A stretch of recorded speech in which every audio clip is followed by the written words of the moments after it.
നമസ്കാരം. ഇത് the Indian.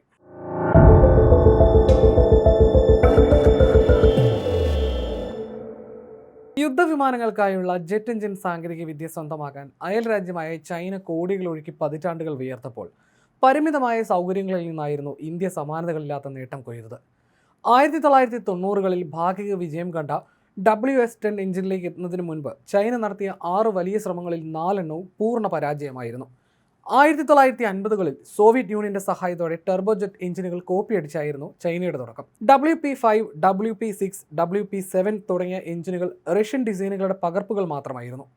1970കളിൽ British കമ്പനിയായ റോൾസ് റോയ്സിന്റെ സ്പെയ് എഞ്ചിനുകൾ ഇറക്കുമതി ചെയ്ത് WS-9 വികസിപ്പിച്ചെങ്കിലും ആധുനിക പോർ വിമാനങ്ങൾക്ക് അത് പോരാതെ വന്നു.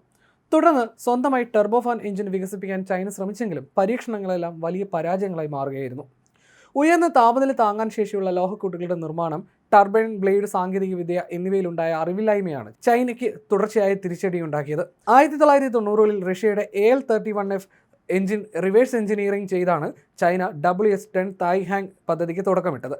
റിവേഴ്സ് എഞ്ചിനീയറിംഗ് എന്ന് വെച്ചാൽ ഒരു ഉൽപ്പന്നം അല്ലെങ്കിൽ ഒരു സോഫ്റ്റ്വെയർ അല്ലെങ്കിൽ ഒരു ഉപകരണം എങ്ങനെയാണ് നിർമ്മിച്ചിരിക്കുന്നതെന്ന്, അതെങ്ങനെയാണ് പ്രവർത്തിച്ചിരിക്കുന്നതെന്ന് മനസ്സിലാക്കാൻ വേണ്ടി അതിനെ ഘട്ടം ഘട്ടമായി അഴിച്ചു പരിശോധിക്കുന്ന പ്രക്രിയയാണ്.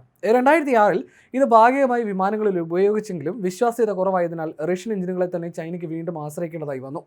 തുടർന്ന് 2010ഓടെ വിപുലമായ പുനർരൂപകൽപ്പനയിലൂടെയാണ് WS-10 എഞ്ചിൻ ചൈനയുടെ ആദ്യത്തെ വിജയകരമായ തദ്ദേശീയ എഞ്ചിനായി മാറുന്നത്. നിലവിൽ ചൈനയുടെ J-10, J-11 തുടങ്ങിയ മുൻനിര പോർ വിമാനങ്ങൾക്ക് കരുത്തേകുന്നത് ഈ എഞ്ചിൻ്റെ വിവിധ പരിഷ്കരിച്ച പതിപ്പുകളാണ്. ഇതിന് സമാന്തരമായി J-20 സ്റ്റെൽത്ത് വിമാനങ്ങൾക്കായി WS-15 എഞ്ചിനും ചൈന വികസിപ്പിക്കുന്നുണ്ട്. എങ്കിലും പാശ്ചാത്യ രാജ്യങ്ങളുടെ എഞ്ചിനുകളായി താരതമ്യം ചെയ്യുമ്പോൾ ചൈനീസ് എഞ്ചിനുകളുടെ ആയുസ് ഇന്നും 4-1 മാത്രമാണ്. 4 പതിറ്റാണ്ട് കാലത്തെ നിരന്തരമായ സാമ്പത്തിക നിക്ഷേപത്തിലൂടെയും വ്യവസായ രംഗത്തെ കൃത്യമായ ഏകോപനത്തിലൂടെയുമാണ് ചൈനയ്ക്ക് കഠിനമായ ഈ വിജയം നേടിയെടുക്കാൻ കഴിഞ്ഞത്. എന്നാൽ ഈ വിജയങ്ങൾക്കിടയിലും ചൈനീസ് എഞ്ചിനീയറിംഗ് രംഗം ഇപ്പോഴും പൂർണ്ണ തൃപ്തരല്ലെന്നാണ് റിപ്പോർട്ടുകൾ സൂചിപ്പിക്കുന്നത്. ഇവിടെയാണ് ഇന്ത്യയുടെ കാവേരി പദ്ധതിയെ വിലയിരുത്തേണ്ടത്. തികച്ചും പരിമിതമായ ഫണ്ടും അടിസ്ഥാന സൗകര്യങ്ങളും മാത്രമായി 1980കളിലാണ് ഇന്ത്യയുടെ gas turbine research establishment Kaveri പദ്ധതി ആരംഭിക്കുന്നത്. GTR വികസിപ്പിച്ച ഡ്രൈ കാവേരി എഞ്ചിൻ ഫ്ലൈറ്റ് വർത്തി സർട്ടിഫിക്കേഷൻ നേടുകയും കൂടുതൽ ശേഷിയുള്ള കാവേരി 2.0 വികസനത്തിലേക്ക് മുന്നേറുകയും ചെയ്തു കഴിഞ്ഞു.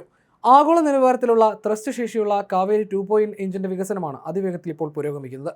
ചൈനീസ് വ്യോമയാന രംഗം നേരിട്ട കനത്ത വെല്ലുവിളികളുടെ പശ്ചാത്തലത്തിൽ ഇന്ത്യയുടെ കാവേരി എഞ്ചിൻ പദ്ധതി കൈവരിച്ച നേട്ടങ്ങൾ അന്താരാഷ്ട്ര തലത്തിൽ തന്നെ വലിയ ശ്രദ്ധ നേടിയിരുന്നു. പരിമിതമായ വിഭവങ്ങളും അടിസ്ഥാന സൗകര്യങ്ങളും മാത്രം കൈമുതലായി ഉണ്ടായിരുന്നിട്ടും പ്രതികൂല സാഹചര്യങ്ങളെ അതിജീവിച്ച് ഇന്ത്യൻ ശാസ്ത്രജ്ഞർ പ്രതിരോധ ഗവേഷണ രംഗത്ത് ശ്രദ്ധേയമായ നാഴികക്കല്ലാണ് പിന്നിട്ടത്. കാലതാമസത്തിന്റെ പേരിൽ പലപ്പോഴും വിമർശിക്കപ്പെട്ടിട്ടുണ്ടെങ്കിലും ചൈന കോടികൾ ഒഴുക്കി പതിറ്റാണ്ടുകൾ കൊണ്ട് നേടിയെടുത്ത സാങ്കേതികവിദ്യയാണ് ഇന്ത്യ വളരെ കുറഞ്ഞ ചെലവിൽ സ്വന്തമാക്കിയത്. സ്വകാര്യ വ്യവസായ പങ്കാളിത്തം, തദ്ദേശീയ പരീക്ഷണ സൗകര്യങ്ങളുടെ വികസനം, ആഭ്യന്തര സാങ്കേതിക ശേഷി വർദ്ധിപ്പിക്കൽ എന്നിവയ്ക്കും കാവേരി പദ്ധതി വഴിയൊരുക്കിയതായി വിലയിരുത്തപ്പെടുന്നു. ജെറ്റ് എഞ്ചിൻ വികസനം ദീർഘകാല നിക്ഷേപവും അത്യാധുനിക സാങ്കേതിക വൈദഗ്ധ്യവും ആവശ്യമായ മേഖലയാണെന്ന് ചൈനയുടെ അനുഭവം വ്യക്തമാക്കുന്നു. ആ സാഹചര്യത്തിൽ പരിമിതമായ സാമ്പത്തിക പിന്തുണയുടെയും അടിസ്ഥാന സൗകര്യങ്ങളുടെയും ഇന്ത്യ കൈവരിച്ച പുരോഗതി രാജ്യത്തിന്റെ എയ്റോസ്പേസ് ഗവേഷണ ശേഷിയുടെയും സാങ്കേതിക മികവിന്റെയും തെളിവായി പ്രതിരോധ വിദഗ്ധർ വിലയിരുത്തുന്നു.